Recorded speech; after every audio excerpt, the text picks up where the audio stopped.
or political differences. And perhaps this is the day when all women think about themselves. It's like looking into a mirror and saying, you are the best because you are a woman. Since those early days, Women's Day has always been celebrated with a theme by the UN. And this year's theme is Invest in Women and Accelerate Progress. It's an understanding that women have to be taken seriously and that women need to be there to accelerate the progress of any nation or any country. In this series of talks organized by the Literary and Cultural Forum of the Trivandrum chapter of AIWC, we invite you to learn about the history of women's movements, the disparities that exist in today's societies, and to celebrate the efforts made by women all over the world to fight these gender biases and to bring attention to issues such as gender equality, reproductive rights, and violence and abuse against women. So we become a forum to raise awareness and galvanize change in society. Invest in women and accelerate progress. Why this theme for this year 2024? We are facing a key challenge today, and the alarming data that we have is a 360 billion annual deficit in gender equality measures, which is going to happen by 2030. It's indeed alarming, and we need to reorganize the way the government spends its money, the way in which government comes forward to ensure gender equality measures. If you look at statistics again, just 5% of government aid is focused on tackling violence against women and girls, and less than 0.2% is directed to its prevention. So it's an alarming rate, and we need seriously to understand this and to bring about a change in this. So what are the key areas that need a joint action? It's not only the political action that we should be waiting for, but we should also try ways and means by which, as women, we can make this accelerating change in society. The 5 key areas that the UN nation has identified is investing in women as a human rights issue. The second is ending poverty. I was in fact very surprised to read there that 75 million more people have fallen into severe poverty since COVID 2020. And if immediate action is not taken, more than 342 million women and girls will be living in poverty by 2030. And how are we going to solve this? We need gender responsive financing. Conflict and rising prices may lead to cuts in public spending by 2025, which are going to negatively impact women. We need feminist change makers. And we all know despite leading efforts, feminist organizations receive only 0.13% of official development assistance. And we are a feminist organization. And we do not get the sufficient funds to enhance the livelihood and gender equality among women. So we have to fight for it. We have to make a change in the policies. And how can we do this?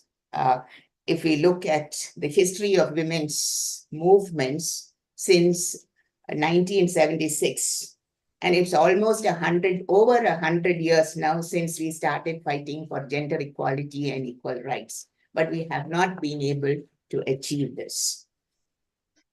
But it is always good to imagine. Particularly as a literature student, I would like to imagine a gender equal world, a world free of bias, stereotypes, and discrimination, a world that is diverse, equitable, and inclusive. A world where difference is valued and celebrated. Together, we can forge women's equality. Collectively, we can inspire inclusion and celebrate women's achievements, raise awareness about discrimination, take action to drive gender parity. And the International Women's Day belongs to everyone, everywhere.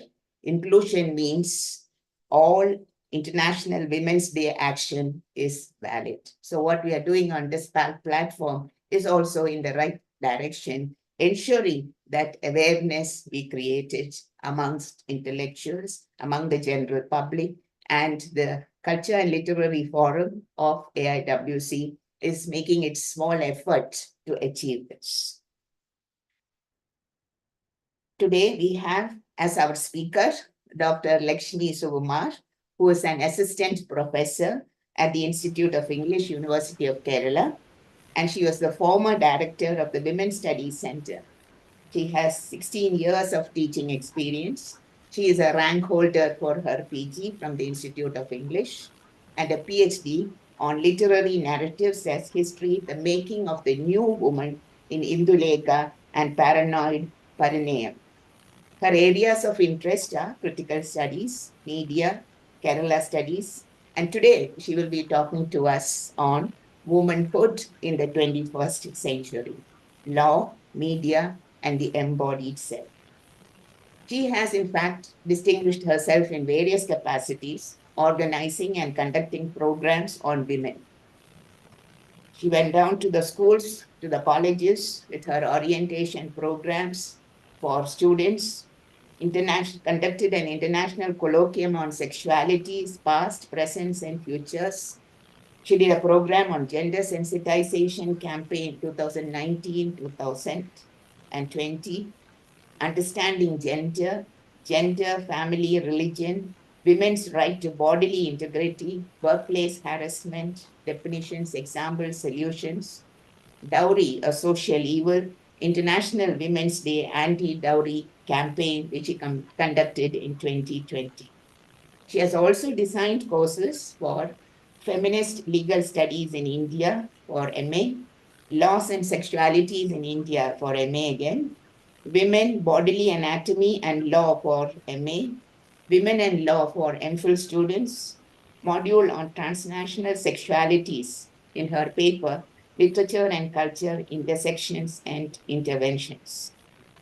She has many publications to her credit, and of course, we could not have found a better person and an academician who would talk to us on women right from the practical experience that she has and her intellectual excursions into women's studies. So in a world where justice gets denied, where media manipulates and misrepresents, where can the woman find an expression of her true self?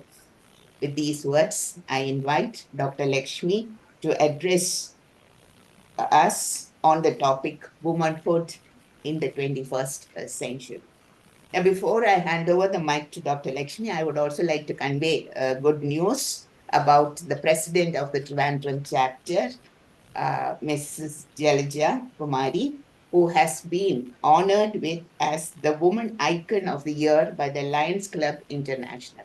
So she needs a good hand clap on that. And congratulations, I'm sure, from all the members who have joined us here.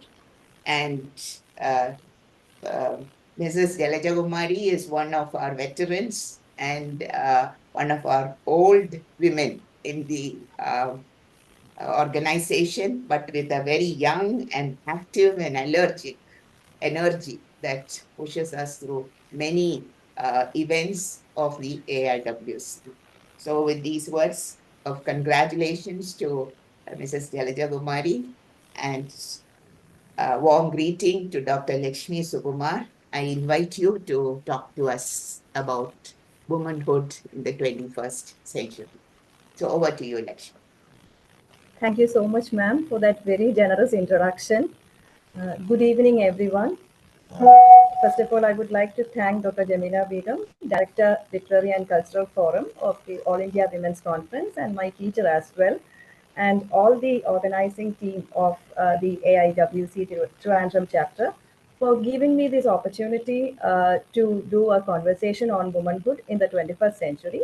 It's really an honor, especially in the context of the International Women's Day. And I hope this discussion, the presentation, as well as the discussion that would definitely follow the presentation, would give us more insights into the ways in which we can become more instrumental in making lives better for women across the globe and across different kinds of caste, class, race boundaries. So let me just share my screen.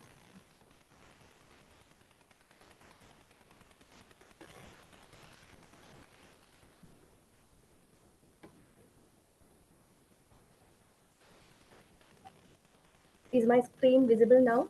Yeah, we can see it. Yes. Yeah. So my presentation is titled Womanhood in the 21st Century, Law, Media, and the Embodied Self.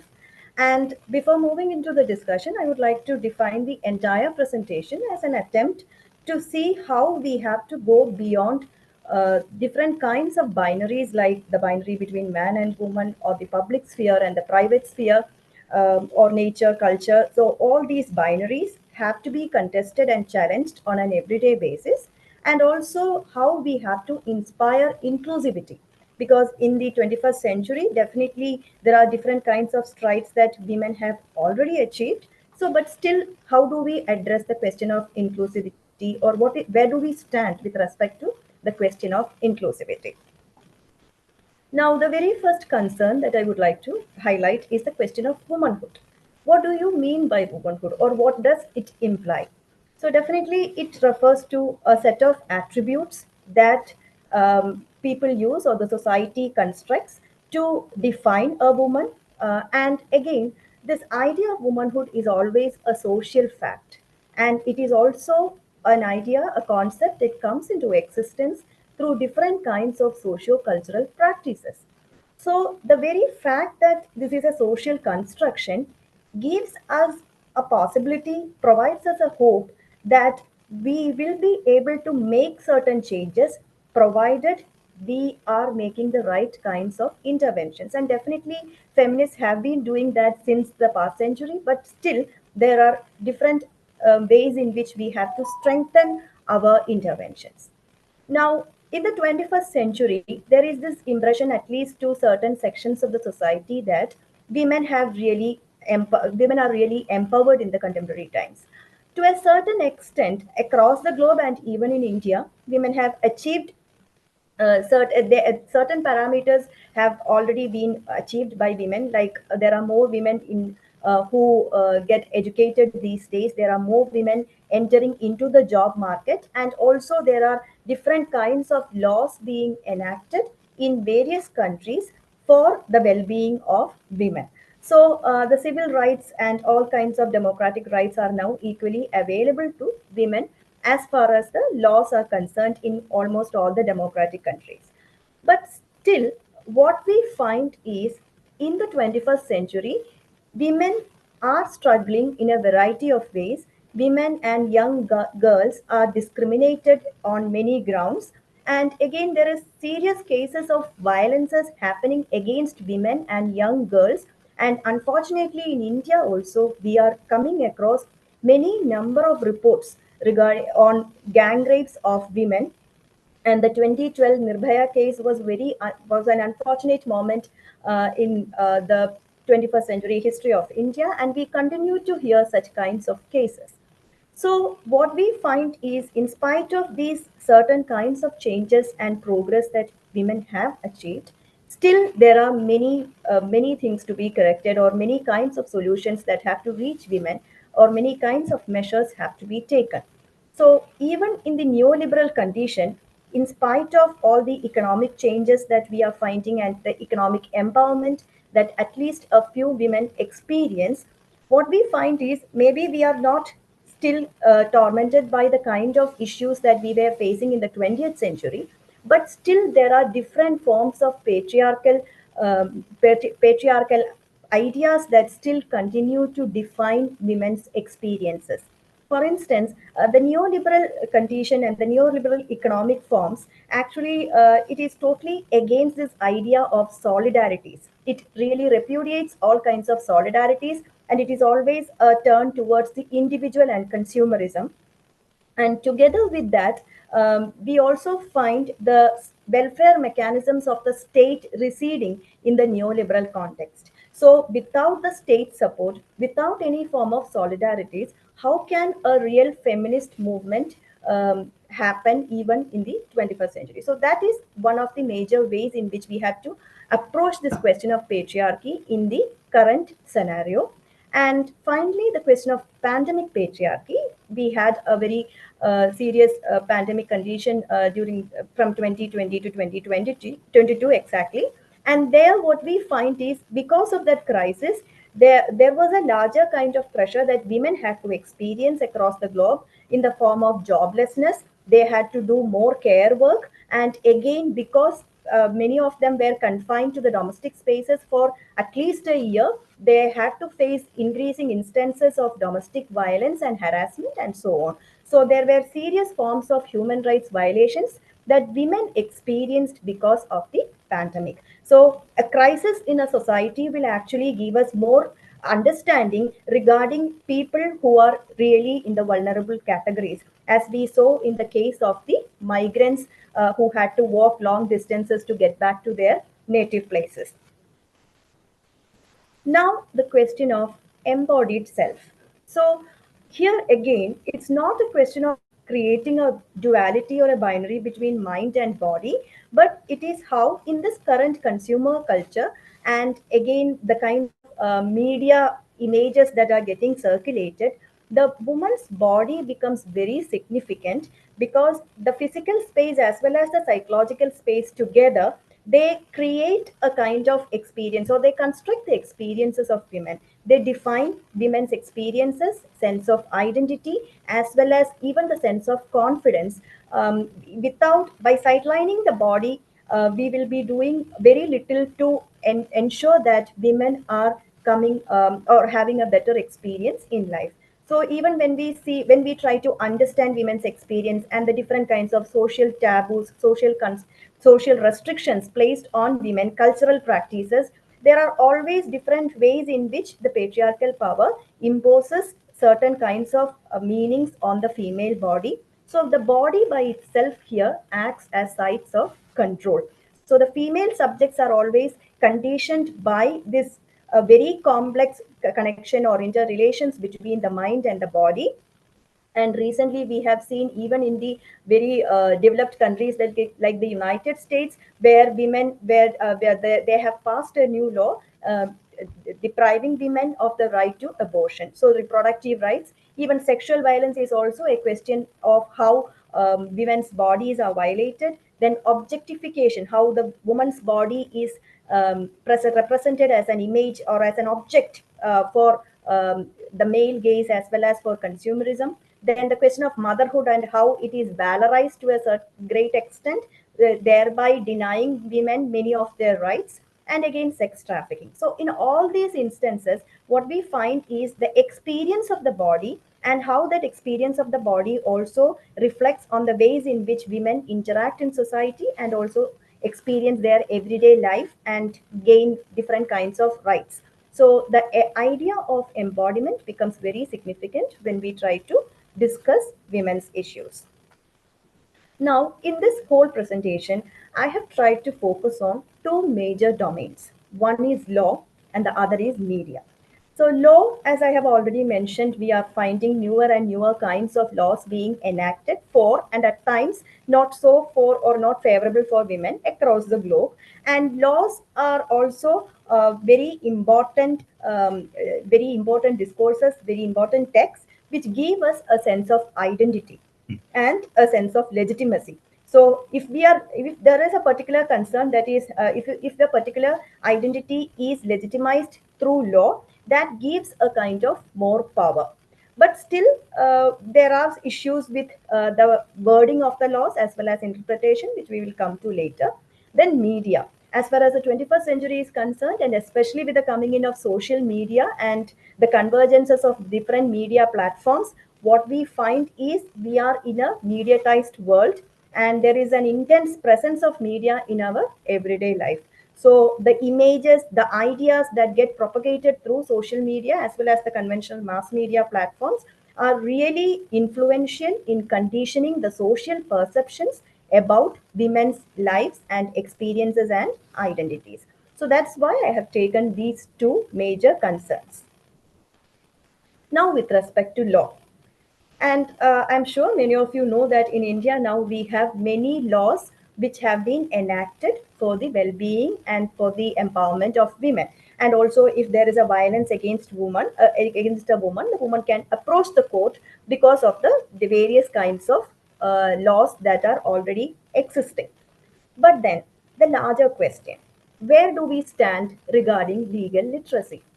What are the ways in which we have tried to create legal literacy or make women and young girls literate about their legal rights? So even when the Article 15 of the Indian Constitution states that no person can be discriminated on the basis of religion, race, caste, or sex, still what we find is women experience a variety of discriminations. Even when there is Dowry Prohibition Act, we find so many violent cases of violence on the question of dowry. And again, Domestic Violence Act exists, but still there are increasing number of domestic violence cases that are getting reported.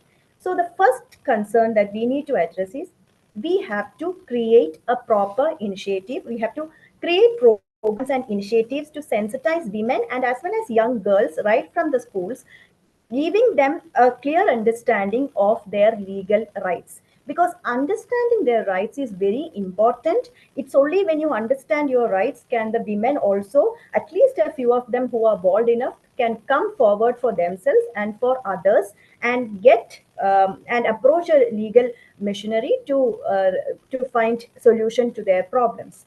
And again, legal literacy becomes significant in order to give women a clear understanding of how to navigate the legal system. Because there are different ways in which women will be inhibited because they don't know how the court works, how the legal system functions, or how to file a case. So, in these cases, a legal literacy would definitely help them to be more familiar with the court processes. And again, once they are very familiar with the laws and also the processes of approaching the legal machinery, that will really help them to be advocates of positive changes in the lives of women in that particular society. And again, increasing access to justice can only happen when women have that kind of a legal training where they realize that they should, first and foremost, they should recognize when their rights are violated and what are their rights. And then when the rights are violated and when their quality of life is compromised, they should feel confident enough to approach the legal machinery. Now, the next idea that I have presented here is dignity and decency in legal processes. So, this is a stipulation that is there in our judicial clauses, where when there is a trial of a woman who has experienced violence, or when there is a medical examination, it has to be ensured that the dignity and decency of the woman is respected. But here again, we always come across different kinds of very disappointing reports about the very sad experiences that women had to face in the courtrooms, as well as the kind of very discriminatory and misogynistic practices from the police force. So that is again a major issue why women most of the time feel intimidated with the very idea of approaching the police force or the legal system. Then the right to free legal aid. I'm not sure how many women are actually informed of this particular clause, which is there in the Legal Services Authorities Act enacted in 1987. And Section 12C of this Act specifically states that there is a list of the clause actually carries a list of persons or list of people who can have access to free legal aid irrespective of their financial or any kind of parameters. So irrespective of to which class a person belongs to, that person can get free legal aid. And in this category, women and children are also included, along with scheduled caste, scheduled tribes, disabled people, and so on. So this right to free legal aid is something quite empowering. And unfortunately, most of the women may not be informed of this particular clause, which is really something that they can look forward to if they have to file a case in the court or to get some kind of legal advice. Now, the last concern is right to anonymity for sexual assault victims. And this particular idea of anonymity is something not specific to India. In many countries, they are following this idea that sexual assault victims, if they have to come forward and approach the court, they expect some kind of anonymity. And it is actually this particular anonymity clause exists in the pretext of giving women the confidence and the courage, so that their identity is not disclosed, and so they can they can afford to come to the court and fight a case. But in this particular situation, this idea of anonymity is itself very complex, because what we recently found in the Me Too movement is many women and young girls who experienced sexual violences at different points in the past, they came out publicly and they expressed that they did not feel like creating an anonymous kind or making themselves anonymous, but they decided to speak out publicly through the digital and other kinds of platforms. So here, what happens is the survivor's capacity to speak out and the agency of the survivor becomes very significant. So here, shame, on the other hand, when you have a kind of anonymity, what happens is a form of shame is imposed on the body of the sexual assault victim. So, in a way, when there is an anonymity, it also implies that the society shouldn't know about the person or the woman who has been violated, or who has experienced a kind of sexual violence. So that itself becomes very problematic, and that gives a kind of wrong impression and imposes a kind of shame on the body of the woman. So that is why this idea of shame is a very tricky emotion. And recently we had a very popular movie in Malayalam, which was the was titled Nera, translated as The Truth. And this movie was about a rape survivor who was also a blind person as well. And throughout the movie, what we find is a very powerful representation of a rape survivor. And I would just like to show you a particular scene towards the climax of that movie, which is quite telling and which will really give you a clear understanding of this question of anonymity, shame, and sexual assault victims.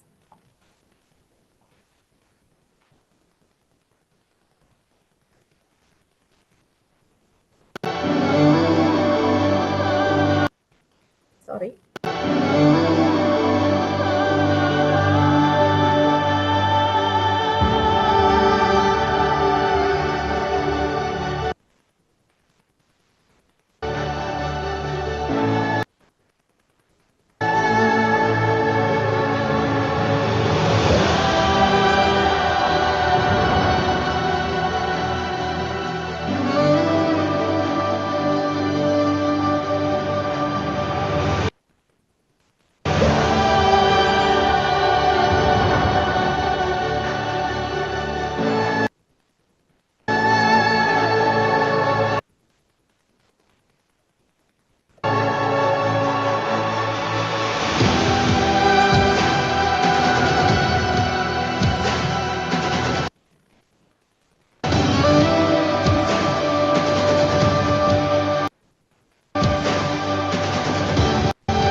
So there, I hope you have seen the video. That in that particular scene, what we find is that girl is a rape survivor, and finally, towards the end of the movie, when the verdict has already been declared and she is coming out of the court, she decides to take off the mask. Otherwise, throughout the movie, whenever she is appearing in the court, we find her to be to use find her to be using a mask. So there, that kind of a bold decision that a girl takes. That is something quite telling, and also it actually tries to evoke this understanding that the girl is not somebody who has to be ashamed of oneself because of this kind of a violence meted out by a criminal. So this particular movie actually gives and this movie interestingly it is directed by a male director, but still the kind of understanding and the kind of discourse that it has started or initiated with respect to the question of the rape survivor and anonymity is something that we need to really take into consideration. Now, so the next major concern, as we have seen, is most of the time what happens is we have laws which are usually framed by men, and these laws are imposed in the lives of the feminine subjects. So here, I wanted you to just read a quote from the famous theater dramatist Henrik Ibsen. In the 19th century, Ibsen made an observation regarding the question of laws, how laws are always framed by men, and the women are always becoming subjects of laws from a masculine perspective. And what he said in the 19th century still continues to hold true in many of the situations in our country. And one of the recent examples that I wanted to highlight here is the section 497, which was read down by the Supreme Court of India in 2018. But still, till 2018, we had that section in our legal system, and that section was related to the criminalizing of adultery. So, more than the question of whether adultery should be criminalized or. Excuse me, Lakshmi, your video is still playing. Your slide is not come. Oh, sorry, ma'am. Now is it? Now is it fine, ma'am?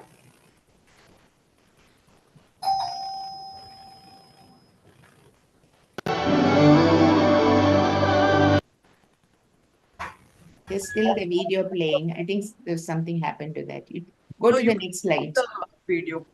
Now is it fine? No, it's still the video. Okay. I think before you showed us that quote from Ibsen. In between the film, the quote from Ibsen came on. Okay. Now has the video stopped playing, ma'am? No, no. Yeah, but it is still on the screen. It's not playing, but it is still on the screen. You can stop. Okay. I think Can't if you the fast video. forward it, it should go. Yeah. 1 second. Let it finish, Shale. Ah,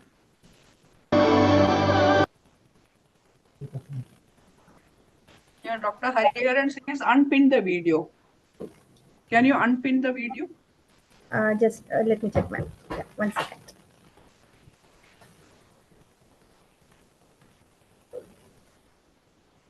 ah. So now we can see you. You start the sharing again and come to the next slide. Then it should be okay.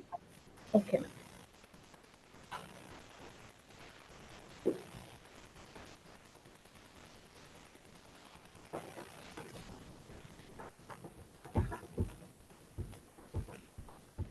Now is the next slide visible, ma'am? No, no. The So you slides are not on. sharing. You start sharing. Yeah, yeah, I'll do just 1 second.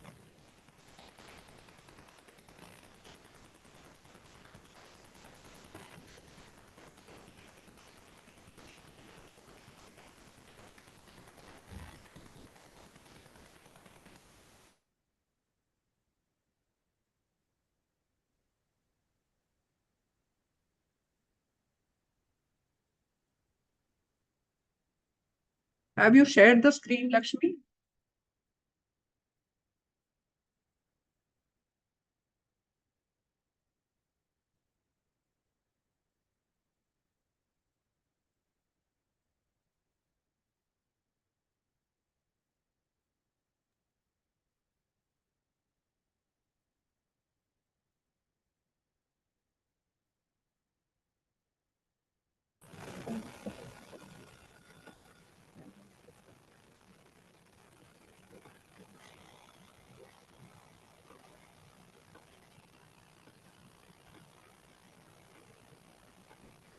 Have you shared the screen? Yes.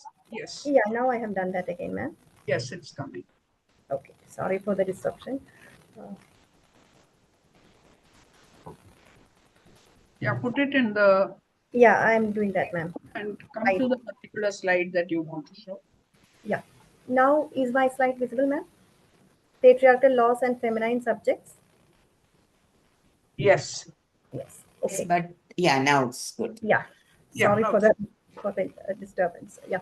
So here, what we find is even in the 19th century, we have had these kinds of discussions where laws were there was this impression that laws were very masculine in nature, and it is these kinds of laws are imposed on women. Now, the next major concern before we move into a detailed understanding of certain clauses in select laws, I would like to give you the understanding that law has to be considered as a narrative, as we do for literary narratives, where literary narratives are also texts that we can read in a variety of ways.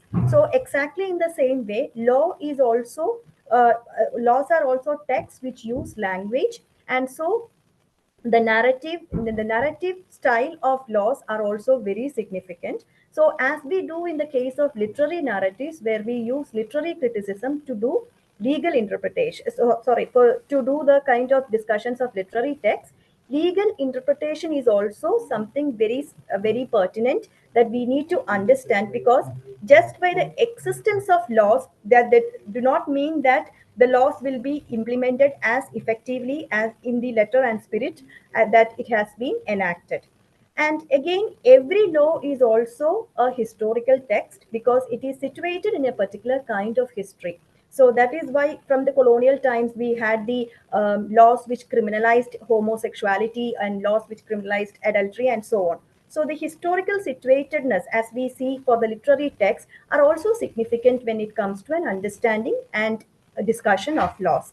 And that is where we have this field called the critical legal studies, which actually tries to highlight these indeterminacies of the legal language, the ways in which language cannot be considered as a tool to give some kind of objective transparent realities, but language by itself is interpretative in nature, and there we need to have a very close reading of laws as well as the judgments given by the different judicial systems of our country. Now we move on to a close reading of certain clauses in some of the laws which have been enacted for the well-being and empowerment of women. The first law that I have selected is the Dowry Prohibition Act, which was enacted in 1961. And in spite of all kinds of empowerment that we claim to make, even in an educated state like Kerala, we had the suicide of a young PG doctor, basically because her fiancé, who was also a PG doctor, demanded a huge dowry which her family couldn't afford to give, and she committed suicide. So that is the case, even with respect to the lives of very educated women. So this is particular clause in the Dowry Prohibition Act, that is ban on advertisement.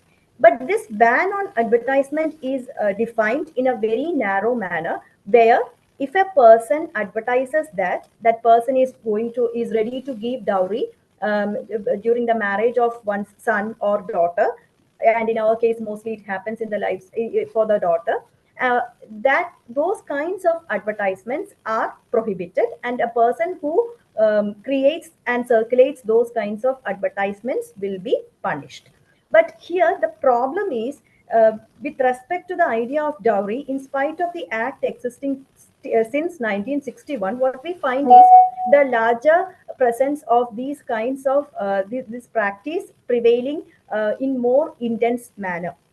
So there, the law by itself is not something that everybody would read on an everyday basis. So what we need to have is the kind of measures that we can take to ensure that people are always sensitized about this idea of dowry being illegal, and it is prohibited by law.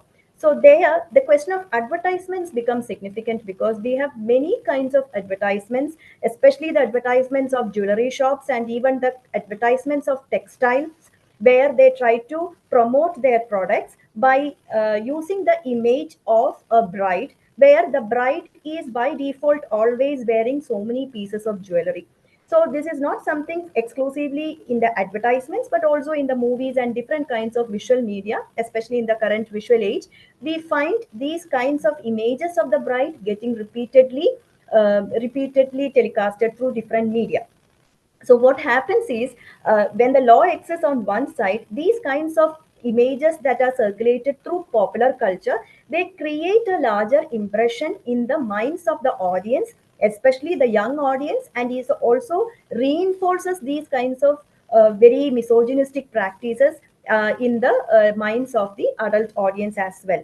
So when it comes to advertisements, we need to really interrogate what are the ways, or what can we do about these advertisements or these kinds of popular cultural texts which actually indirectly try to normalize the idea of dowry through the gold that a girl wears at the time of a marriage. So there I would say that when it comes to a scene projecting any kind of violence, or a scene where there is a representation of alcoholism, usually we have a disclaimer displayed on the screen, and a same kind of disclaimer in these kinds of popular cultural texts would be really helpful in creating a kind of sensitization that this ad is in no way promoting dowry, and dowry is illegal as per the provisions of the Indian judicial system. So but still, so that is a kind of a real gap that I found in the law, and the ways in which people are still continuing to have very strong normalized understanding of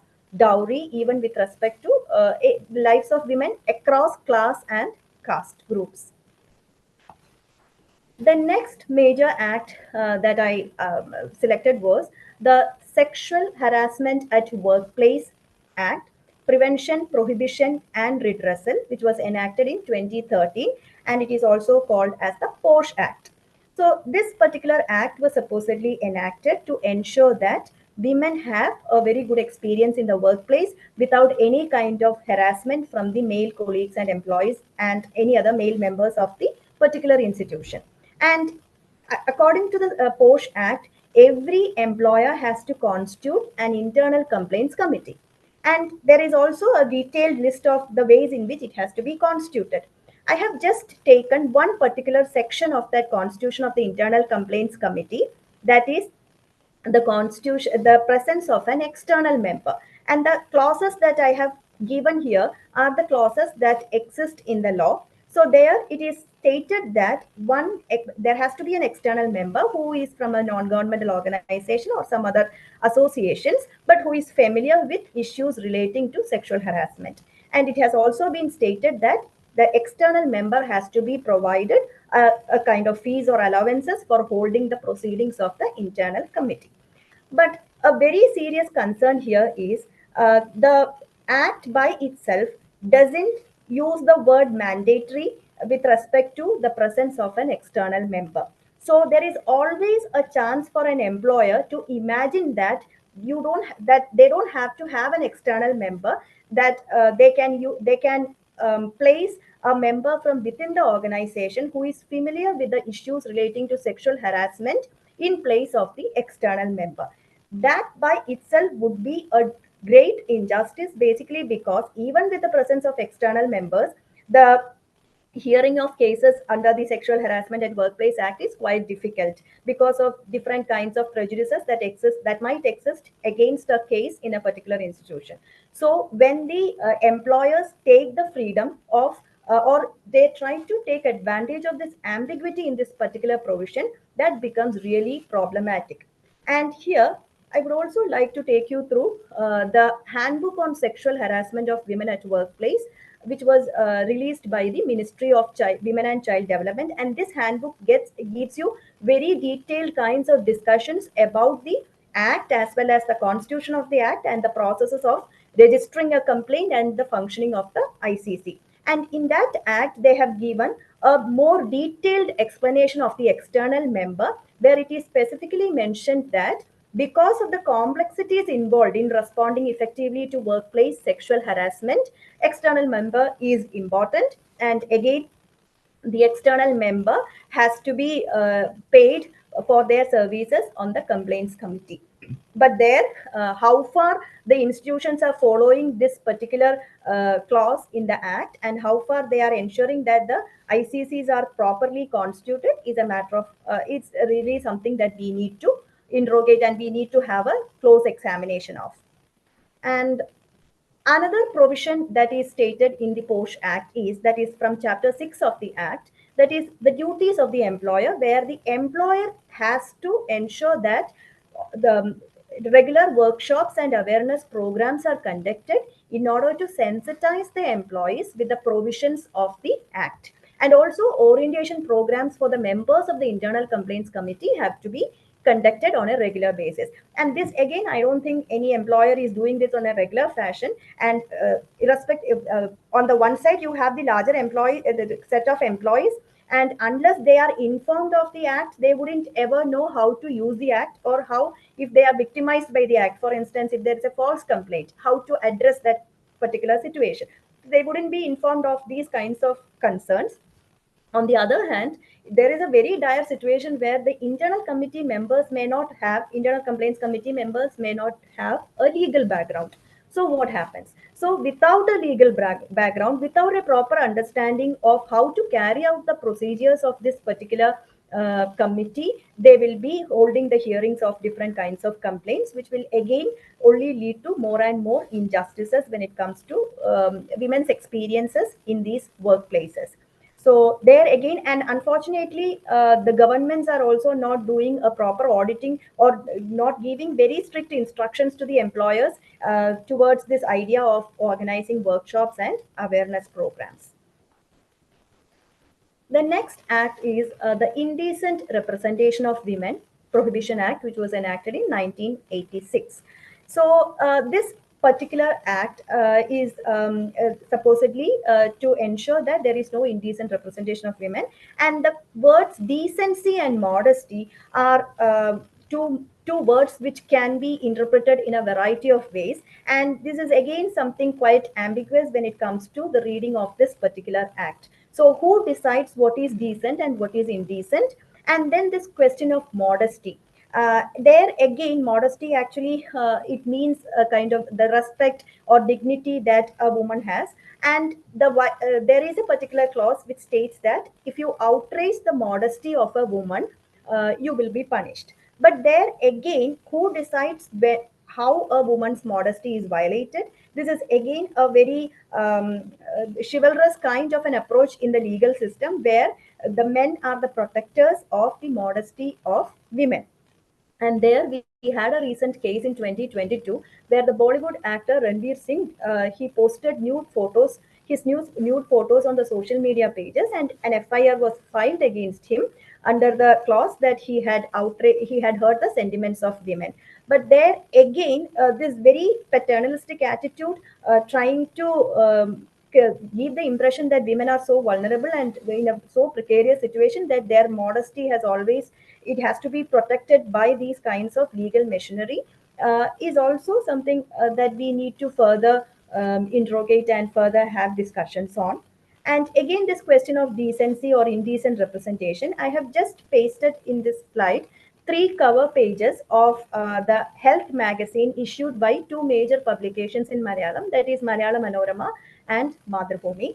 And in these cover pages, we find the very sexualized image of representation of the models on the cover page. And this is not something exclusive to this publication or this particular type of magazine. In many of the magazines and even in many of the ads that we find in the television and in social media as well, what we get is, most of the time we find such sexualized representations of women to market even products which have nothing to do with woman or with the body of the woman. For instance, even to market a chocolate, there will be a model who is represented in a very sexualized form, objectifying the body of the model in such a way that it attracts the male gaze and it attracts the attention of the audience. So there, this very presence of the act and what is really happening when it comes to the market forces and the ways in which consumer culture is catching up is again a very, it's a kind of a contradiction that we find here.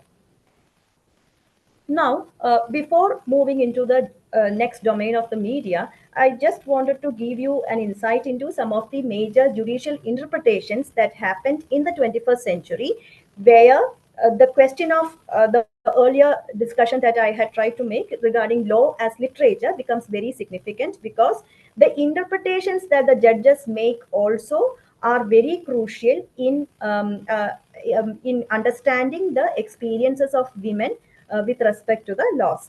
So the first quote is from the Bombay High Court, and it was in 2012. A case was filed by an employee of the Shipping Corporation of India seeking divorce from his wife because his wife was not ready to accompany him to the new place, and she wanted to continue wherever she was.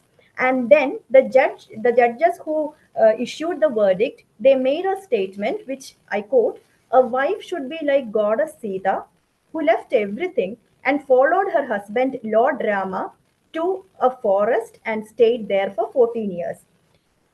So that is again, we are in the 21st century, but still the sentiments of the judges or the sensibilities are still of a mythical age. And then in 2017, there was a famous Hadia case, a very popular Hadia case in Kerala High Court, where a Hindu girl decided to get converted and marry a Muslim man.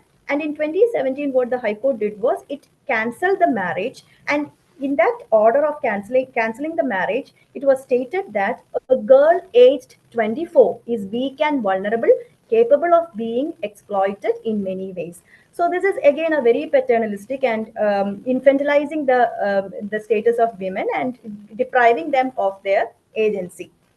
And in 2020, this again, it was a rape case that was filed in Karnataka, in the Karnataka High Court. And there the judge made a very weird kind of a comment that the woman, after being harassed and after being sexually assaulted, there was this probably a kind of a statement that the woman made, that she was very tired and fell asleep. So the judge is making the comment that the explanation offered by the complainant after the perpetration of the act, that she was tired and fell asleep, is unbecoming of an Indian woman. That is not the way our women react when they are ravished. So there again, a very strong stereotypical representation of how a woman should act or how a woman should respond when she is sexually violated. And the reflections of these kinds of concerns are also there in the movie that I tried to play earlier, the clip of the movie, that is Nere, where the advocate of the accused is trying to make a comment over the dignity of the girl based on the ways in which she is reacting to the questions that are posed against her. So here again, stereotyping the sexually assaulted girl, again going back to that anonymity and how the girl has to always be in a ashamed of oneself, and also be very meek and timid when it comes to the legal when it comes to responding in the courts. And finally, a judicial interpretation of the former Chief Justice of India, Justice Bobde, when a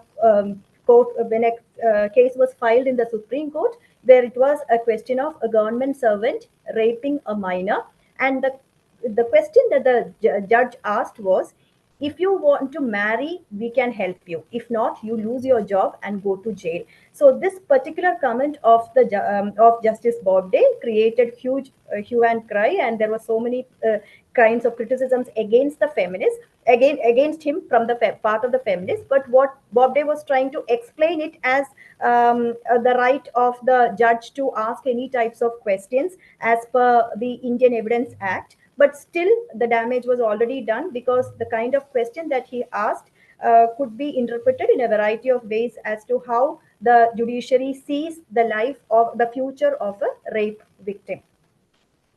And finally, the question of marital rape, which is still continues to be an elephant in the room, where the Indian judiciary is still in a denial mode, and the government is also not interested in criminalizing marital rape. Actually, there is an indirect way of sanctioning marital rape that we find here, because Section 375 of the Indian Penal Code has an exception clause, where if a man is forcing himself on his wife, who is at first it was below 15 years of age, now it has been amended to below 18 years of age, that cannot be considered as a criminal offense, or that cannot be considered as rape.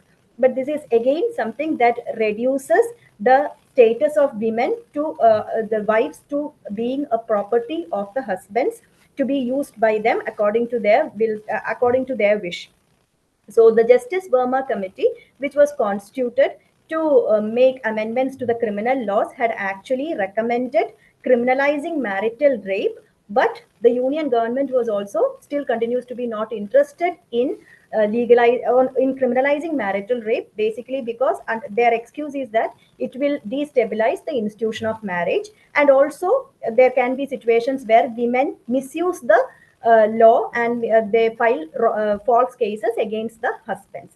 So this particular logic of the society, that if there is a woman-centered law, women will have a tendency to misuse that law, is again something that seriously affects the status of women, because any law can be manipulated and misused by any person, irrespective of irrespective of the gender denomination of that person.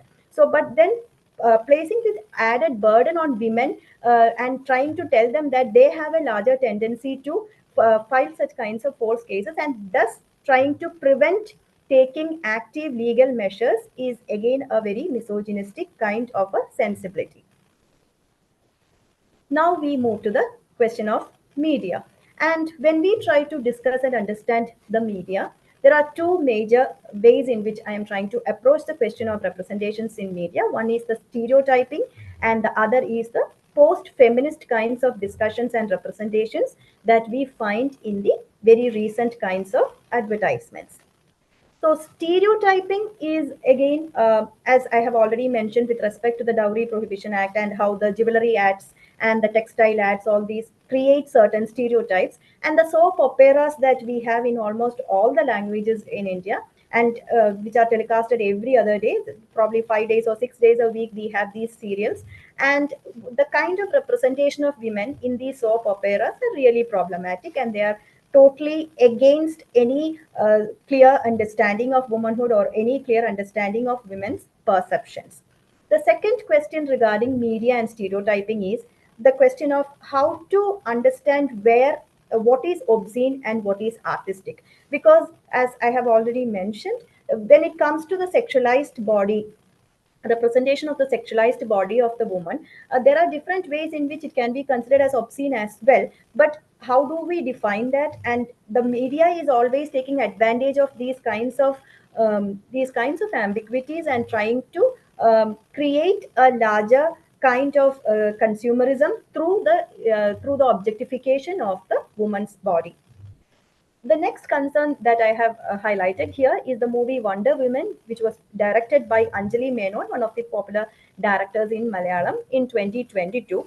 Apparently, this is a woman-centered movie with describing and representing the lives of a few women who are pregnant in different stages of pregnancy. But there are very, very problematic and very difficult kinds of representations in this particular movie with respect to the idea of womanhood and women's experience of their life as well as their career as well. There is one instance which still sticks on to my mind. That is one character called Nora, played by Nitya Menon in that movie. When she is an aspiring artist, and she, along with her husband, they were about to start some kind of business. And the moment she realizes that she is pregnant, she completely takes off those kinds of ideas, and she is not at all interested in pursuing that particular idea of starting a firm or a business firm like that. And she tells her husband that now all that she can think of is about the baby. So what is it? What is the director? What is the kind of script that is trying to tell the audience about a woman and her experience of pregnancy, together with her ideas of or her aspirations in career? And the next one is cookery shows. We have so many types of cookery shows now across these social media platforms. And there again, many of these cookery shows, especially with women, or the shows which are presented by women, they give this idea that they try to project cooking as a very enjoyable, entertaining kind of an activity which women can easily do during their leisure time.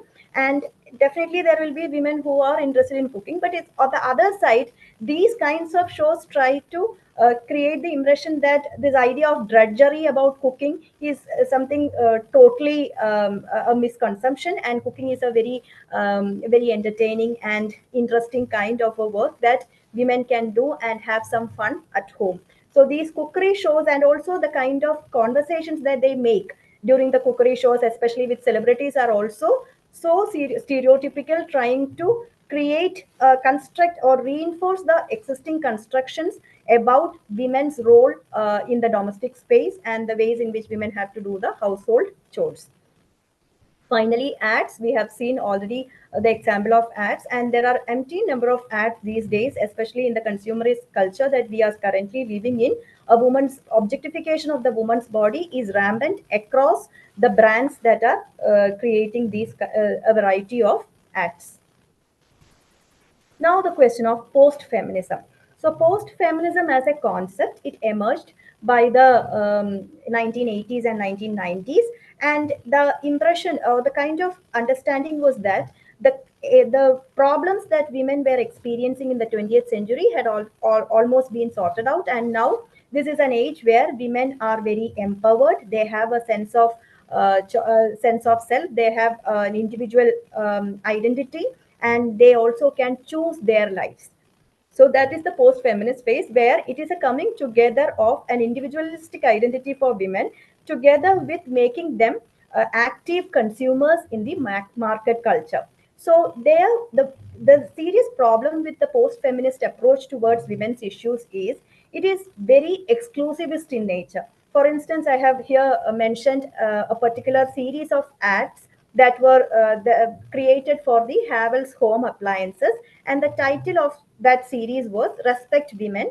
And in almost all the ads, we had the female character towards the end making the statement that I am not a kitchen appliance, and then giving the person on the other side some kind of Havells appliance, so that the particular work that has to be done, the particular cooking that has to be done, or any other household chore can be done much easier.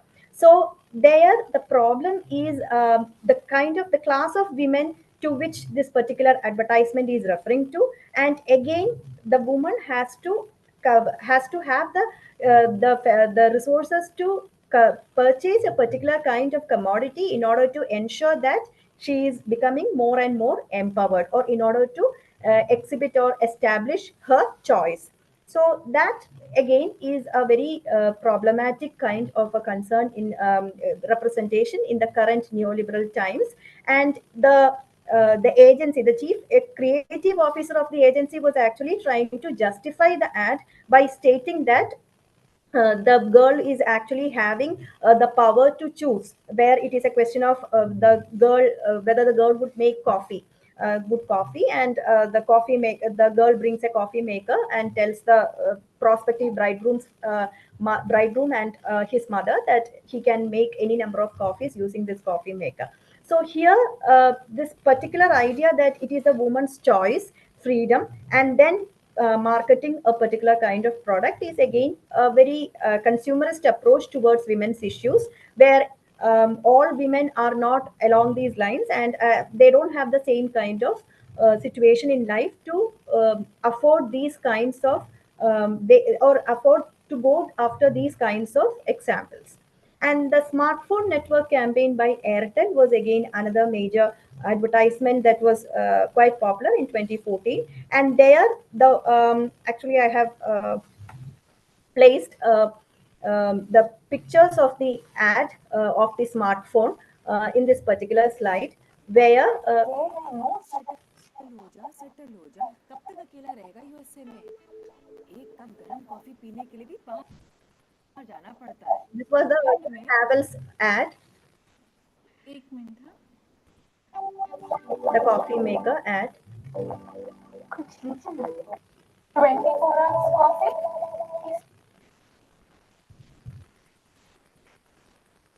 के साथ settle हो जाइए no visa शादी के लिए ready है क्या है ना I am not a kitchen appliance अब So this is the ad which actually mentions about the kitchen appliance. And in this slide, we have the images of the second ad which I mentioned here. That is the smartphone ad. It is an ad by Airtel. And here you have a woman boss, and her husband is working as her subordinate in the same office. The boss is giving some additional work to the husband, and he has to stay late into the evening to complete the work. In the meantime, the boss goes home, and then she immediately transforms herself into a very loving wife. She prepares all the food dishes that he likes, and then takes a video of makes a video call, and then tries to very warmly tell him to come back home. So there, that shift that happens from a woman boss, once she enters the domestic space, she becomes a very ideal wife who caters to the interests of the husband. So is it empowerment, or is it what is it exactly that the ad is trying to tell us? Is again, so these are different ways in which the conventional stereotypes keep emerging in a variety of forms. Now, the question of women, protest, and media. So far we have been trying to understand the ways in which the neoliberal system actually promotes certain kinds of patriarchal ideas, the ways in which women's lives are discriminated or stereotyping continues to exist. But the Shaheen Bagh protest in 2019 was something quite significant, basically because there we found a group of Muslim women coming together to protest against the Citizenship Amendment Act. So there, definitely we find this idea of solidarity, which is totally against the neoliberal understanding where it is more about individualistic approaches. And again, the kind of protest that the women were making in order to fight against the larger majoritarian society, as well as a concern that affects all of them or the entire society, and the kind of power that they displayed there, the ways in which they scripted that entire protest. It was not a conventional kind of protest. There was so much of singing and dancing and all kinds of different ways in which they were trying to register their protest. And there, the media, so far we have been trying to criticize the media for the ways in which the media had been reinforcing the gendered ideas. But here, especially the new media, that social media pages, have really enabled, at least to a certain extent, a democratization of the media space. I wouldn't say to a great extent, because we still continue to have different forms of restrictions and censorships. But the new media has actually enabled the process of self communication. So in order to we were able to get different kinds of information through the media about the Shaheen Bagh protest, not only from the mainstream media but also these alternative media platforms, and also from different individuals who visited that place or who participated in that protest.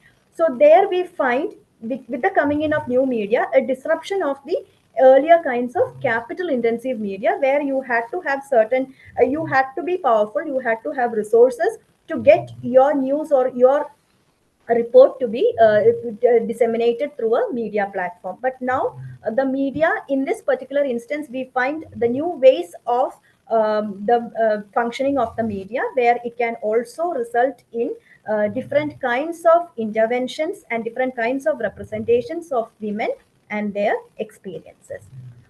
Now we come towards the end of my discussion, and here I have the last two slides are about two major issues that I came across in quite recently. One was this is particularly a report that came in the Hindu newspaper on the 5th March 2024, and as the title indicates, what's in a surname. This was a case filed by a woman in the Delhi High Court, and her grievance was that she had already divorced, she had had her divorce, and she wanted to change her surname, the surname of her husband, and revert to her maiden name. And she had to file this case because the Union Ministry of Housing and Urban Affairs had recently issued a notification stating that if a married woman who wants to use her maiden name after divorce should either furnish the divorce papers or a no objection certificate from her husband. So this by itself is very ridiculous, because one thing is the very idea that the woman has to change her surname after marriage, and use her husband's name as her surname is itself a very it's quite demeaning, and it is something that really affects the identity of the woman. So, right from the moment of birth, the very question that whether we should have our father's name attached to us is again, it's another kind of a debate. But once you have lived with a particular kind of name for around 20 or 25 or 30 or any number of years, and then after that you are asked to, or you are expected to change your surname to that of your husband, that itself creates a kind of I am not sure how far the identity of that person gets immediately transformed like that. And one another serious, very interesting observation that I had when I used to visit my Facebook page is many of my friends, women of my age, who are employed, who are empowered and economically independent, the moment they the moment they get married, they change their Facebook profile names and they change the surnames to the surname of their husband. So I'm sure they may not be under any kind of compulsion to do that, but still they decides to do that.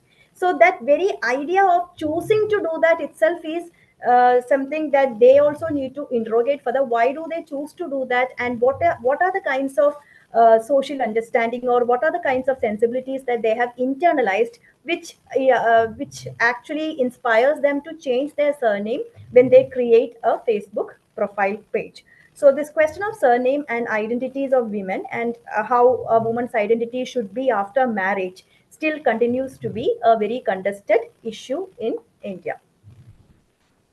The last thing is the child care leave, which was instituted by the central government in 2015 according to the Sixth Pay Commission. And as the leave indicates, it is for female government servants.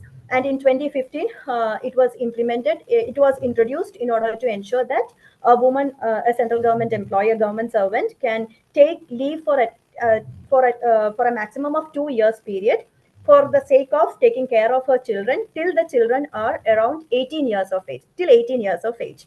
So, and again, it is specified in that particular leave rule that the reasons can be like examination, sickness, and so on.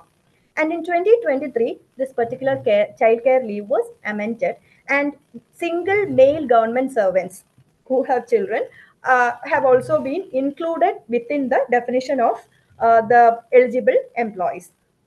But here, the larger question is, how do we place, or how do we define women with respect to career and with respect to the responsibilities at home? Because definitely, till the age of, till a baby is around 2 years of age, and with the kind of medical advice that it is good to breastfeed the baby till 2 years of age. Definitely, the mother's presence is required. But after that, and this particular rule itself states that it can be taken till the child is 18 years of age. And this impression that for examination, or when the child is sick, or when that son or daughter is sick, the woman would always be ready to take a break from career and be back home as a full-time caregiver, is something that is so against the professional aspirations of women, because sometimes the mother wouldn't be in a position in career to take that kind of a break at that point of time, so where the fathers can also step in. But here, this particular child care leave, under the pretext that it is empowering women and making them help them manage their workplace as well as their domestic responsibilities, they are still continuing to reduce women to the status of caregivers, where a mother has to take, the mother should be ready, or mother is considered to be ready to take break at any point in career and go back to home and be a full-time caregiver, irrespective of career aspirations or the kind of competition or the kind of status in which her career is at that particular moment. So this is regarding the child care leave, the so-called very empowered kind of a provision that the central government has instituted for women employees. So, so that was the last concern that I wanted to highlight. So what we find through this discussion, what I was trying to highlight is, in spite of the laws existing, at times the wordings of the laws are problematic. The kind of interpretations that the judges make are also quite misogynistic at times and totally disappointing in the 21st century. And then when it comes to media representation still continue to be very stereotypical, reinforcing the same kind of images about women.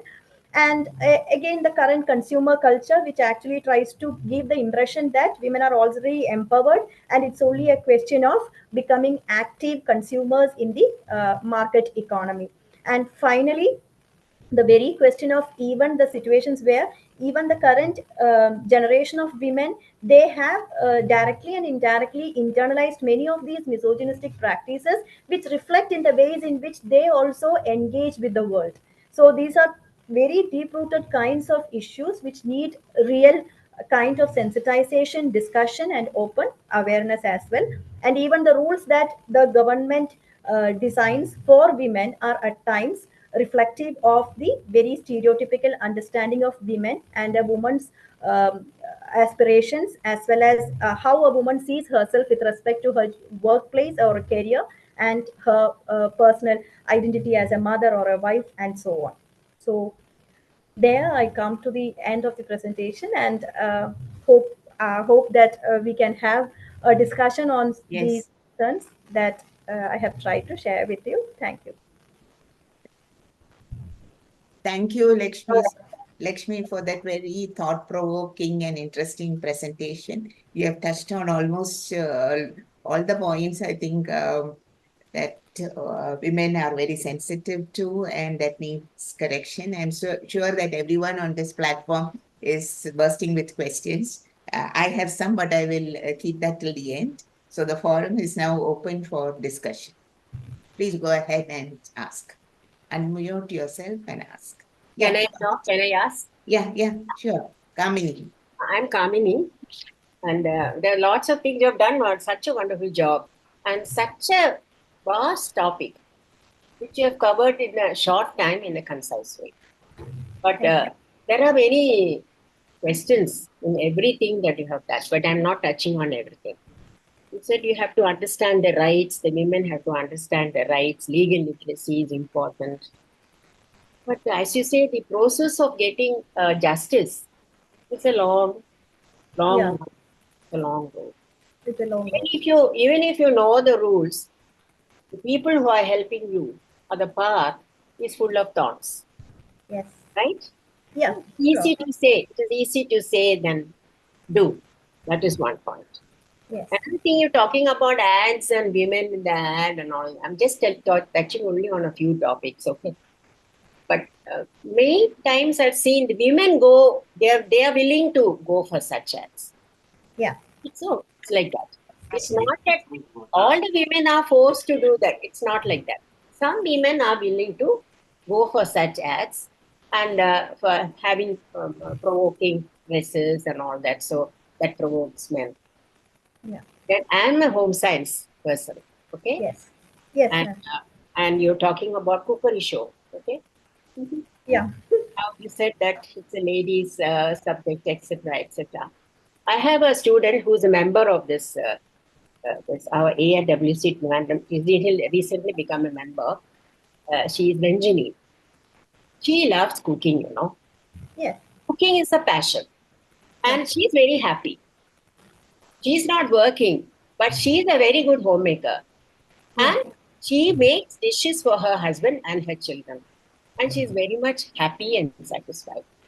So cookery, as you said, cookery is not the domain of the women. There are some women like this also who are happy to make nutritious meals for their children. And she is a home scientist, Pakka home scientist. I will take you to her house. So impressed you will be by the way she's running the home and the house. So she makes it a point to make a budget for the family. She is not working, but she sees that she gives nutritious meals for her mother, who is 95 years old, her husband, and her children. Yeah. Ma'am, can I respond to your comments? Yes. Yeah, please. Yes, Yeah. Lakshmi, go ahead. First one, regarding this long road that women will have to travel in order to get legal justice, definitely, I also agree to that. And not every woman, even if they are legally literate, they will not be ready to do that kind of a task, where sometimes their family will also not support them. Yeah. So that is a great concern, but still, at least in the very fundamental forms, if we can have, because this is something that, especially when I am interacting with my students, the Sexual Harassment at Workplace Act. Many of the girls do not know how to define sexual harassment within the purview of the act. Even an uncomfortable glance from a male employee can come under the purview of the Sexual Harassment at Workplace Act. Yeah. But sometimes the girl would be in such a situation that she might feel uncomfortable, but she doesn't know that it comes under the act. That is regarding this question of legal literacy. Yeah, let them have knowledge, but Yeah. knowledge alone will not help. That's what I mean. Yeah, that's definitely, because there are different steps that we have to always take. Yeah. And then second But concern, as you said, Lakshmi, it is Yeah. the delayed justice that we are yeah, talking. delayed justice is justice denied. Yes, yes. Yeah. Yes. Unfortunately, our legal procedures are so time consuming, and so it's something that women may not at times, or even any human Yeah. being. So I think as women's organization, we should try to fast track that. Yeah. For And that, I think our current Chief Justice is trying to do his best in many ways. Yeah, let him And try. ma'am, regarding that cooking, I didn't make the statement that all women do not love cooking. There are women who love cooking. There are All men who women, love even cooking. I am that person who doesn't love cooking. Okay, I'm Yeah, also calling yeah, it. that's something that I also mentioned through the presentation, that but the society has this kind of a stereotypical construct that if you are a woman, if you are a wife, you are the one supposed That to. is there. That's Yeah. always there. I Even think the my- mistake is the mother. Yeah. The wife. When my husband used to come into the kitchen, when go, I will do for you like that. So you're not helping them to help you in the kitchen. Yeah, That's the problem there. That's the and issue. again, regarding the acts, you mentioned that many women out of their choice. This idea of choice itself is problematic, because sometimes, in order to earn their livelihood, if there is no other way, they have to portray themselves in that form in order to ensure that they get a kind of Yeah. of resources. So, choice is something that is totally a very problematic idea, which we need to debate more and more. Yes. In fact, I'll And tell I you would an like to add example. to something Uh, that you said, that a woman loves cooking. Yes, yes, you love cooking when you're dishing up something that is exotic and something that you are sure that the family will like. As you said, organic cooking. But I don't think when you do it routinely, even though we say that we like it, or like this lady says she like it, I don't know if she is true to herself. No. She is very happy. She's a very contented lady. Okay. I take her to her house. The Beautifully, she has kept a house, and she like that. I have many of my home science students who love cooking.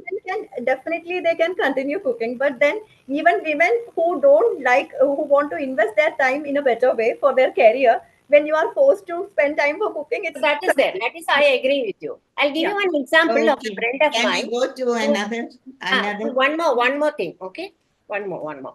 A friend of mine who had a daughter married at the age of 18, and a very rich lady, rich girl. She has not done any work at home. And when she went to her husband's house, the mother-in-law was asking, "Mole, please give me some tea. Just make some tea." That was the reason for her divorce. And now she's a mentally sick girl. What do you say for that? I don't think that the problem is with the system. I wouldn't say that a girl should, as far as a girl is concerned, a girl or a boy or any human being should know the basics of cooking. But if a girl doesn't know cooking, it is not that kind of a larger crisis. It's not a crisis at all. And the mother-in-law was a very sweet lady also. But then the mother-in-law also has, because these days what we find is at times men can be very gender sensitive, and women can be very patriarchal. So a mother-in-law expecting the girl to make a tea. No, it's not that. She just wanted her to make a tea for her. That's it. Nothing more than that. That's it. Anyway, so we are talking about women who are economically well off. Women who are not economically well off, or they have, whether they like it or not, they have to make a knee at home. Yeah, that is why in the post-feminist discussions, when we try to discuss about women who are empowered, and that is why towards the end I also made this observation that there are many women who are not included. So the inclusivity is something that we are losing at a very fast pace, because certain women are empowered and they are employed. Yes, so thank you. Something. There's so many other points, but I should give time for others too. So thank you so much. Okay, thank you. I think Ragini Raj has raised her hand. Yeah. Please go ahead, Ragini. Hello, ma'am. First of all, lots of thanks for the beautiful session, informative session. Yeah. And my huge regards for the guest, Ma'am Lakshmi. Thank you. Lakshmi ma'am, my question is what, since I also belong to family court here in Delhi, I have been involved for last 12, 13 years, because I am talking about your first session that you were saying in which rape and, some of the picture was there, movies. So Yes. I feel that some compensation points are there. I would just like to know me for myself also, because I belong to North India. And any idea that these rape victims or these sexual assault, whether government is working on the compensation practically or not, what are the areas that the compensation is going on? Because some compensation has been fixed from the Delhi government side, and for all the states they are given from the Ministry of Child and Women. I just want to know the ratio, if it is being given to these rape, we call now rape survivor or sexual Survival. assault Yes. survivor. Yeah. So I just want to know the situations what are being done in South India, mostly in your areas. Thank you, Yeah. ma'am. Sorry, ma'am, I am not so informed of the kind of interventions that the government is making with respect to the compensation that you have been asking about Okay, for okay. the rape survivors. So I am not informed. I have not looked into that aspect. Yeah. Oh, okay, okay. Thank you. But because it is one of the important thing, so I may request here, Nair ma'am, because she is very active. Yes. So because we belong to a very prestigious organization, you are aware, this online conference. Yes. Because when we talk about these assault and all, we must know what government is having in their pocket for as compensation or as thing. Thank you, ma'am. Thank you, Lakshmi. Thank you. Thank you. Thank you, Rajni, for that intervention. Thank you. Yeah, we have Kuljit Kaur, who is very active in handling these issues. Kuljit, can I ask you to say something? She regularly takes orientation classes on the POSH Act, and she is member of the committee in many big organizations. And she is an expert in this field within AIWC. Is she still there? Can you check, Kamini? I think she's not there. I just want to say here something. She's like my mentor, Kuljit ma'am. I just want to say here, ma'am, for the POSH Act, it's working all over India here. But my question as the POSH Act is that in both of the acts, there had been compensation from the government. It is not only for the Delhi government, but for the entire India. It may be the ratio may be different because I have not gone through the recent thing. But POSH Act is very well functioning. We are in the committee. Kuljit ma'am is already in the committee, in the sexual harassment committee. POSH wale may be hai, or others may be hai. So Ma'am, I would like to ask you a doubt, but when it comes to the constitution of the Internal Complaints Committee, isn't the external member mandatory? yeah, external member mandatory. Sometimes this is the same that we are sent from the NGO. Like Kuljit ma'am, if she's there, she's But already a member from the harassment committee. Yeah. yeah, but this is something that many of the institutions, either by way of a mistaken understanding or by deliberately trying to do that, they don't have external committee member. And without an external committee member, how can an internal complaints committee Yeah, work? yeah. In majority of the places, that's why I was asking about South India thing practically, because you Yes. people are so active. You people are so active. That's what this is what I was. Otherwise, it was so beautiful session. But I shall request Nair madam also, and we shall also try. We must have this along with this information. We must have this thing that whatever the government was having in the pocket in a source of compensation or the output that they can give to the victim family or to the victim, what we have given, and Yeah. how AIWC can help them out. Like I am also having at least having more than 1,000 files with me for last 10 years that they haven't received any compensation, any relief from the government, and we are working hard. And all these members, particularly our president and all secretary and all the office where they help me out, they help us out also. But still, many pending cases are going on. Still, I mean, they suppose the maximum grant is here for the compensation 3 lakhs, 3 lakh compensation for the rape victim. It announced only after Nirbhaya. It is also from the WCD, Department of Child and Women. But after Nirbhaya, it was not given to many girls. Still, things are pending. Suppose they are given 50,000 or 1 lakh, and some of them still cases are pending. So I just wanted to know how is the outlook of there in South. because we have heard lots of things, because lots of many NGOs apart from the AIWC, they're actively associated and participating. Yeah, that's very Thank you, ma'am. Thank you. I complimentary. hope I have replied many things. Yeah, very nice to hear the work that you have been doing. Very, Thank very you, ma'am. good. Thank you. I think And beautiful Hariharan had session. some comments in the box. Yeah. Hari, will you You can take. unmute and ask them? Yeah, I read Thank the you. comment, ma'am. Yeah. Yes, sir. Yeah, yeah. It was nice to listen to this. One, the first thing had to do with the age. Hey.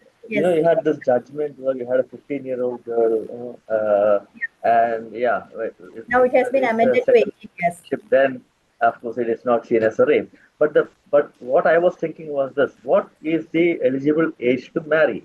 Yes. The by law it is 18. 18. Yeah. So That's how has that been addressed?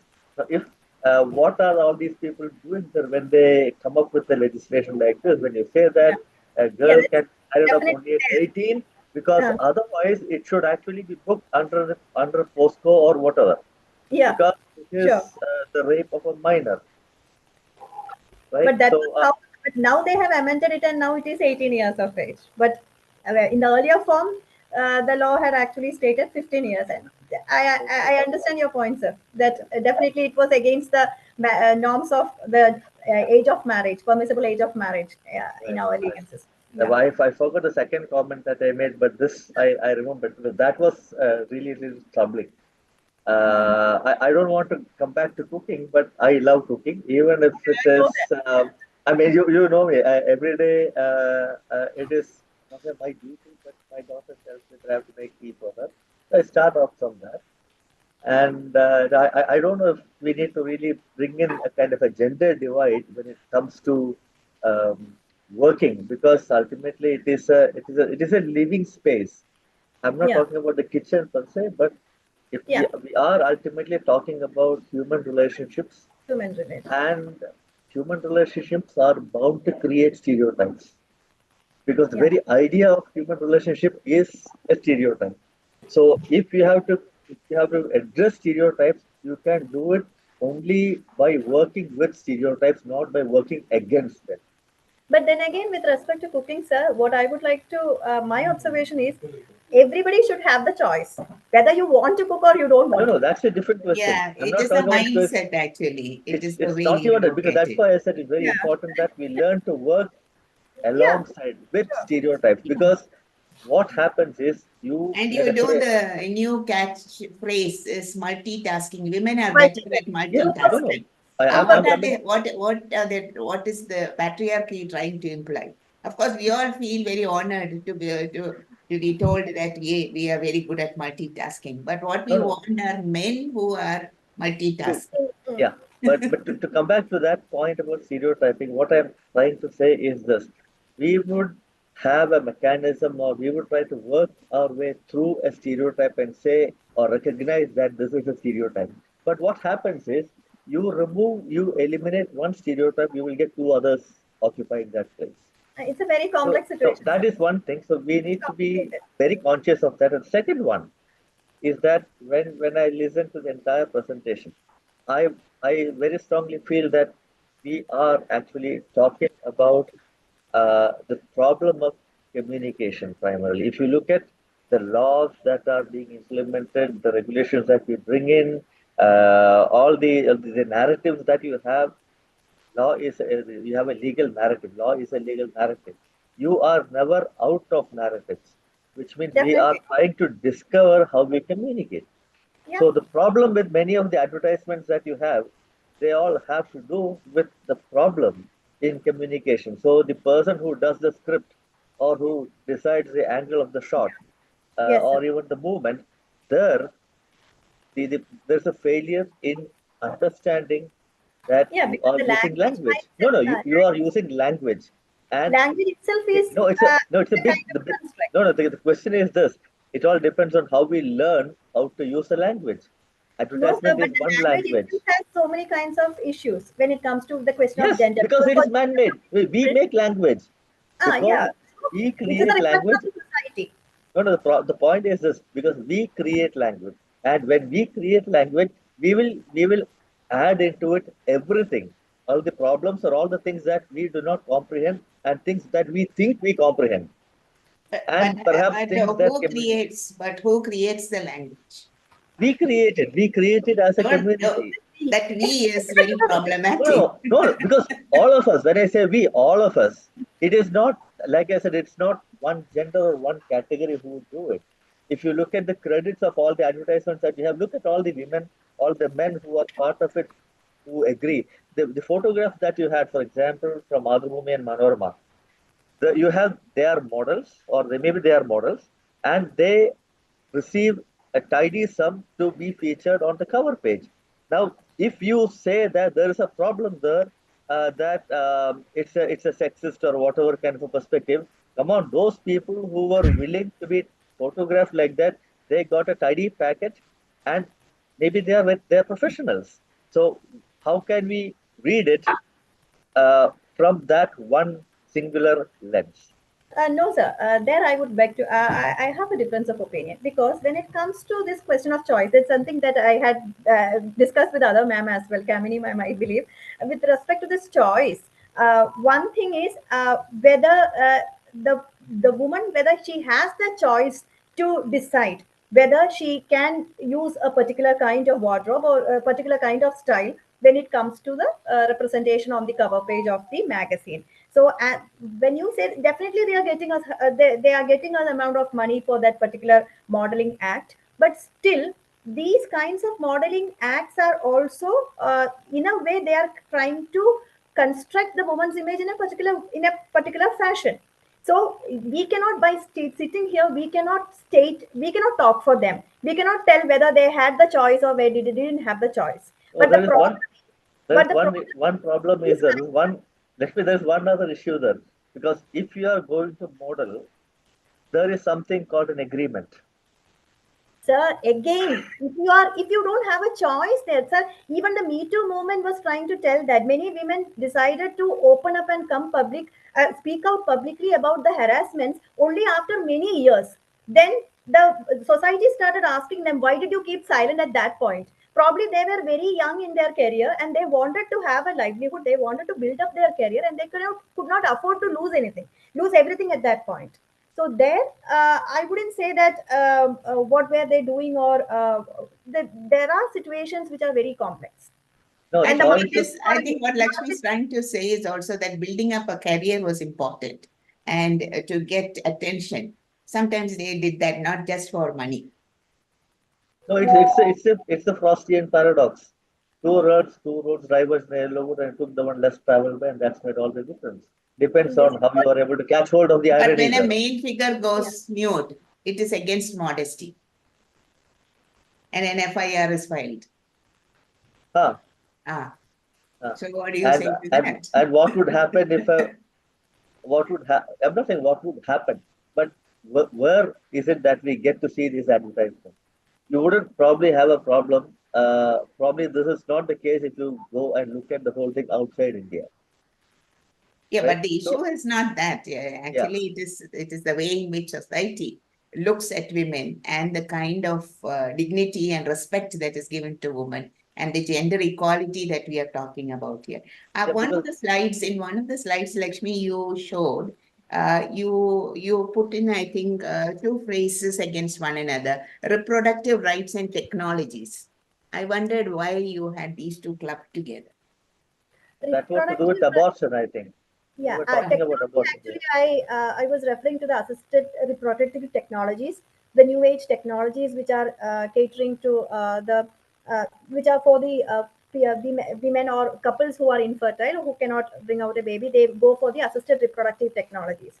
But these assisted reproductive technologies are also at times creating so much of inconvenience or so much of trouble for women, basically because the kind of trauma that they have to go through, because assisted reproductive technologies are now in so much of, they are being marketed to a great extent, and there is always this kind of an imposition of having a baby through these kinds of advertisements, which is again affecting the lives of women as well. Because one of my students did her research on infertility narratives, and she was doing an extensive research on these infertility clinics and the ways in which the lives of women are getting affected.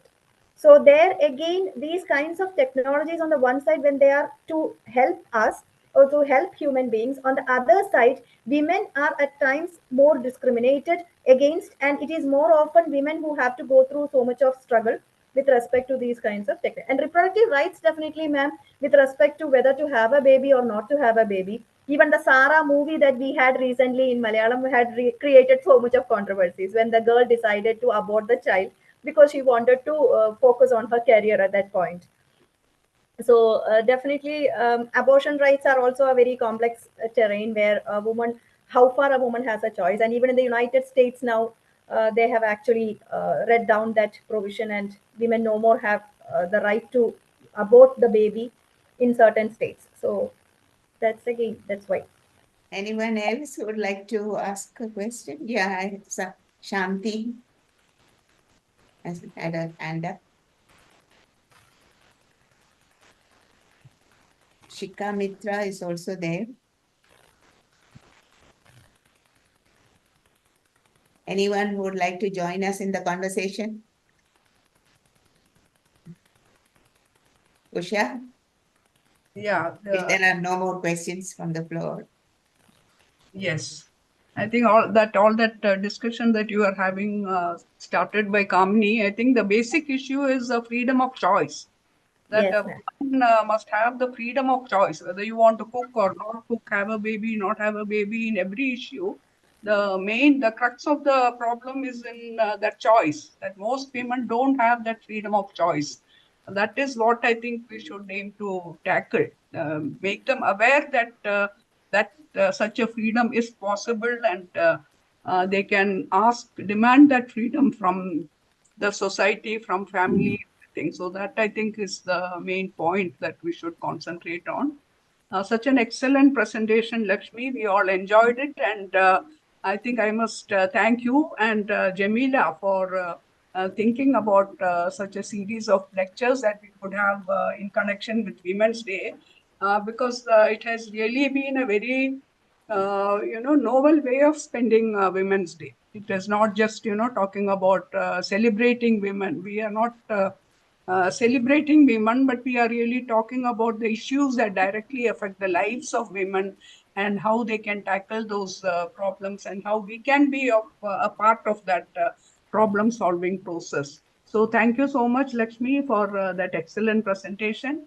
And I thank all others who have joined, Dr. Hariharan and all others who have joined this talk. And as we had circulated in our groups, we'll be having 2 more lectures under the same series in connection with Women's Day. I think, Jamila, will you explain? Yeah, the next talk will be from Kalyani, Dr. Kalyani, who will be talking about entrepreneurship and how women's role in creating professional space for herself is addressed. That will be next week. And the week after, we have another Lakshmi, Dr. Lakshmi, the philosophy department, who will be talking about womanhood and philosophical reflections. So the next 2 weeks, we will actually be looking at 2 different concerns of women. Here we had law and advertisements and dowry, many of the pressing social issues that related to law, media, and the selfhood. So in the next 2 weeks, next Saturday and the Saturday after that, same time, we will be looking at 2 different other issues. So requesting all of you to join us next week and the week after for the talks. We'll continue with these deliberations. So thank you very much, all of you who have joined us on this platform. And thank you, Lakshmi, for agreeing to be here. And Yeah, thank you so much, ma'am, for giving me this this platform to hold this discussion. Thank you, ma'am. Thank you. And Yeah, thank I you. would also like to mention that we have this on YouTube, and the YouTube link, I have posted the YouTube link in the chat box. Those of you who are interested in watching it on YouTube, please take it from the chat box. And in fact, this is the 38th webinar that we are holding under the Literary and Cultural Forum of All India Women's Conference, Trivandrum branch. And all the videos are available on YouTube. And we have seen that the viewership is quite big. though we may not have a very big audience here live attending the session live, we see that our YouTube videos are being viewed by many more people. Within the first 2-3 days, it is crossing 100. So that we hope to give more publicity to these issues and about the efforts that we have been making.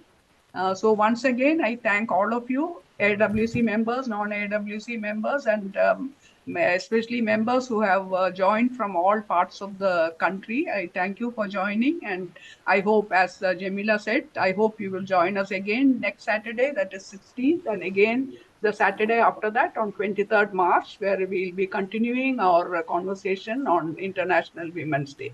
Thank you so much. Thank you. Thank you.